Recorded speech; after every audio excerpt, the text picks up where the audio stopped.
Lundi, en fin de journée, Cédric, 25 ans, travaillant comme saisonnier dans un bar, vient consulter le médecin généraliste pour débuter un traitement de substitution aux opiacés. Bonjour, Bonjour docteur. qu'est-ce qui vous amène? J'ai entendu parler de vous et j'aimerais commencer un traitement Subutex. Ok. Vous pouvez me raconter un peu votre histoire? En fait, ça fait 2 ans que je sniffe de l'héroïne tous les jours et ma copine commence à en avoir marre de ma consommation.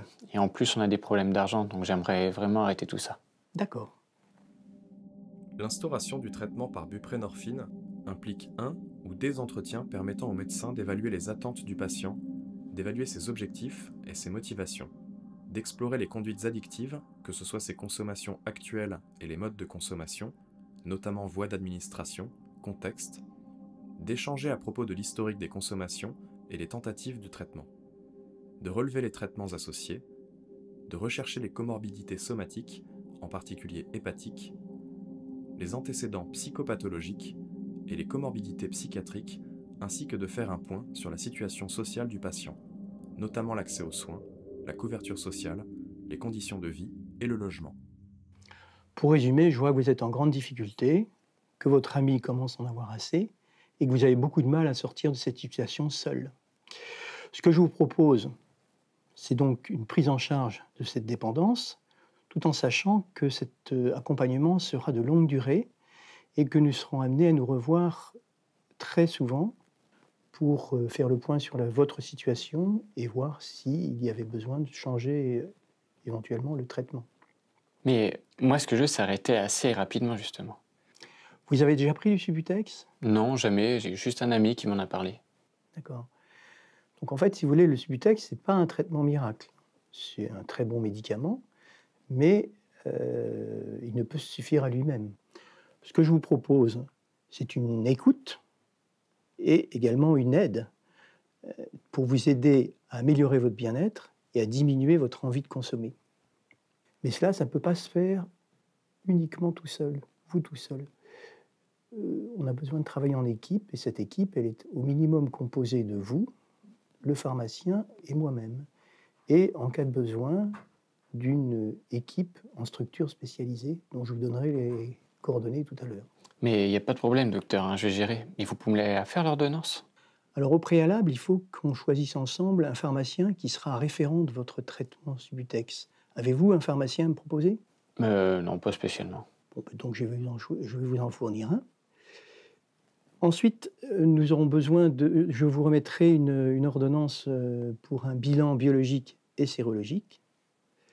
Et ce que j'aimerais, c'est vous revoir. Au début de traitement, on se reverra assez souvent, car il faudra adapter le dosage du Subutex. Et pour cela, j'aimerais vous revoir mercredi prochain et également lundi prochain, dans 7 jours. C'est bon. Non, je suis disponible, oui. Voilà. Et si vous avez la moindre question, n'hésitez pas à m'appeler. Et si vous n'arrivez pas à me joindre, je vais vous donner les coordonnées du XAPA, qui est donc le centre de soins et d'accompagnement et de prévention en addictologie, qui sera à même de vous aider lui aussi. Voilà. Écoutez, bonne chance. Merci beaucoup, docteur. Bien, à bientôt. Dans l'optique de revoir le patient à J+2, et afin d'être disponible en cas de problème avec la mise en place du traitement, le médecin verra à éviter de réaliser les primo-prescriptions en fin de semaine. Toutefois, dans certains cas plus complexes, une consultation supplémentaire et rapprochée avant la primo-prescription pourrait être utile et peut être l'occasion de finaliser sous forme écrite l'engagement des 3 parties, patient, médecin, pharmacien. Durant cette consultation, avec le patient, le médecin va d'une part commenter le résultat des analyses et d'autre part expliquer la mise en place du traitement et l'adaptation des doses dans le but d'une diminution de l'envie de consommer, craving. La posologie initiale sera de 6 mg par jour avec une possibilité d'adapter avec une dose supplémentaire de 2 mg en fin de journée. Dans le cas d'un traitement de substitution à la buprenorphine, l'ordonnance doit faire apparaître le mode d'administration par voie sublinguale, la mention de la prise unique quotidienne, la mention de la pharmacie obligatoire, le mode de délivrance, les nombres écrits en toutes lettres, le nombre de spécialités prescrites et la signature immédiatement sous la dernière ligne. Bonjour, Bonjour. je viens de la part du docteur Châtenay. Oui, effectivement, il m'a appelé tout à l'heure. C'est important de travailler ensemble pour vous aider dans cette démarche et puis essayer de passer ce cap qui est un petit peu difficile de début de traitement. Donc là, il vous a prescrit le traitement pour 7 jours. Je vais vous chercher les médicaments. D'accord, merci.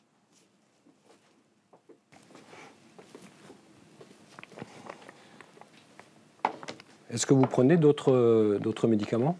Des sirops contre la toux, des antalgiques contre la douleur ou éventuellement des tranquillisants? Non, juste du Doliprane parfois, mais c'est tout. D'accord, c'est tout. Bon, c'est très bien. Si jamais vous utilisez d'autres médicaments, n'hésitez pas à venir nous en parler ou éventuellement à votre médecin. D'accord, je comprends. Donc là, le médecin vous a prescrit 3 comprimés à 2 mg tous les matins. Okay. Donc ce sont des comprimés que vous laisserez fondre sous la langue. Il faut les laisser 5 à 10 minutes. Si éventuellement vous avez la bouche un petit peu sèche, n'hésitez pas à boire un verre d'eau juste avant. Donc vous prendrez 3 comprimés le matin. Si en fin de journée vous n'êtes pas très bien ou vous ressentez des premiers signes de manque, il faudra reprendre un 4e comprimé. Et puis le lendemain, à ce moment-là, vous prendrez le dosage total de la journée. Donc là, dans ce cas-là, 4 comprimés.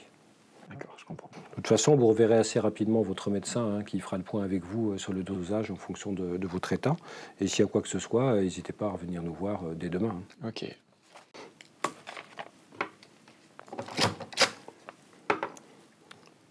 Voilà, je vous rends l'ordonnance. Pensez à bien la conserver sur vous si jamais vous avez besoin en cas de contrôle. Ah, d'accord. Merci. Au revoir. Pour ce type d'ordonnance, le délai de présentation est de 3 mois. La prescription est faite sur ordonnance, dite sécurisée, établie par tout médecin avec délivrance hebdomadaire, sauf mention contraire du prescripteur. Pas de déconditionnement possible depuis la suppression du délai de carence de 72 heures et conservation de la copie pendant 3 ans nécessaires. En cas de problématique sociale, voire psychologique, le médecin est fortement invité à s'appuyer sur le XAPA et des microstructures composant son réseau pour orienter son patient vers une prise en charge pluridisciplinaire en complément de la prise en charge médicale. En effet, sur ce type de traitement, une prise en charge pluridisciplinaire avec articulation entre le patient et tous les acteurs de soins, structures médico-sociales, médecins pharmaciens, est nécessaire. Il sera également important de rappeler le caractère non jugeant de la dose adaptée en expliquant que la posologie de stabilisation est propre à chaque patient et qu'elle n'a pas vocation à être comparée.